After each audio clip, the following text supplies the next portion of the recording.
My name is Maria Quintero, and this is my reflective analysis of student work for Zeke, my seventh grader. He is diagnosed with cerebral palsy, and Zeke started the year 100% in his wheelchair all day long. Um, he started complaining, and mom started complaining that he suffered from lower extremity stiffness that, of course, was associated with prolonged sitting. And this was a concern for mom, so she brought it to the ARD committee and proposed that we should be having Zeke walk from class to class during transitions. And however, um, Zeke, during transition, he was taking a long time, of course, to walk because he wasn't used to um, his walker, and of course, his legs were also weak. Slow and his legs were weak. So I created a goal that by the end of the fifth cycle of this year, the student will improve his posture and gait by 90% while transitioning to his ELAR class at the same time with all the students in order to arrive on time to class using his K walker without stopping to catch his breath. Because whenever we started our first 2 weeks, we noticed that Zeke was tired and he was breathing heavily and he was slow and he wasn't getting to class on time, so he was missing about 15 minutes of instruction of the for his ELAR class. And whenever he did start walking, um, he would also constantly look down, as we can see here on the picture, and he would concentrate on his feet. And during this time or through this process, we kept encouraging Zeke not to look at his feet or concentrate on his feet, but to look up and to see that he wasn't running into anything or even anyone, because our goal was for him to transition with the kids as well. I have this video also of Zeke on how he concentrated on his feet and how slow he would go. And of course, whenever we began, he was not walking with the students at the time because we were afraid that someone might bump into him or you know um, push him, or and he didn't have the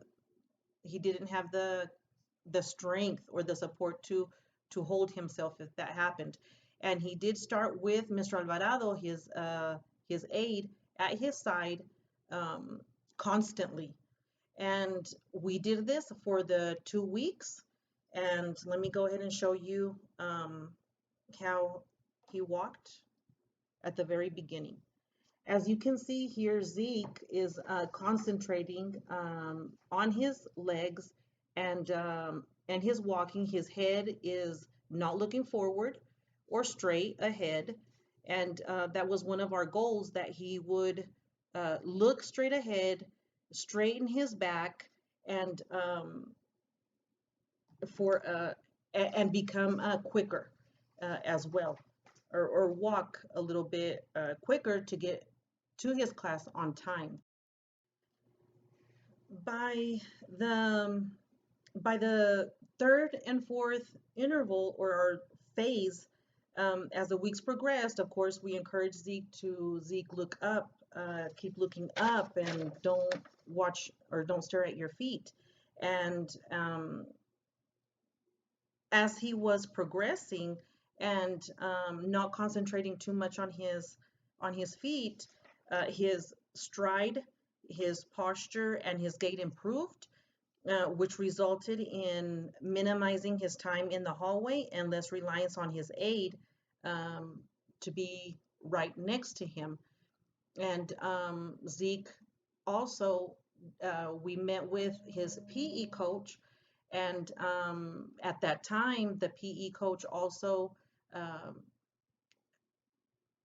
had Zeke walk and practice his walking in his walker with during PE, for some of the time that he couldn't do some of the other activities with the other kids.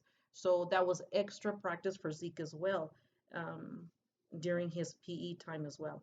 And so after those 6 weeks, 8 weeks, we saw a big improvement in Zeke, and his walking became better. We started. He was less late to his classes, in which of course his ELAR teacher was happy about that because he wasn't missing much instruction, but it still wasn't at the goal that we wanted for Zeke. To be at, because we want him to be walking with the rest of the kids in the hallway. So by the fourth interval, we had Zeke walking in the hallway. As you can see here, we had Zeke walking in the hallway, looking straight ahead, uh, his back straightened, not looking at his feet, and walking a little faster, and not worried about, what is that he's going to trip, or worried about his feet. By the fifth interval now, or the weeks that we had already seen this progress, now we wanted to for Zeke to walk by himself without Mr. Alvarado being side by side, in which that decreased as well. He would just take off whenever it was just them two in the hallway getting to the next class. Um, so now we knew that he had the confidence, he wasn't scared or afraid, and so Mr. Zeke would let him just take off and walk, and he did wonderfully. So it did help getting to the next class a lot quicker. And now at the end, like we said, our goal was for him to be in class on time, and by this time he progressed so well that now he is only maybe a couple of minutes late, and he is walking with the students in the hallway now, and he's very confident, he's very secure, and he doesn't need the aid by him either, or for us to be encouraging him and that you can do this, Zeke, like we started. Whenever we started, we were right by him. He did not want to walk alone.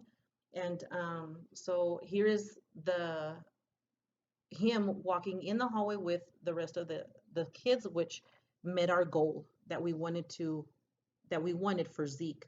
As you can see here, he is walking with the kids in the hallway, and um, walking up straight, not looking at his feet, um, and very secure of or he knows where he's going. So this is what my my reflective analysis was about. Thank you.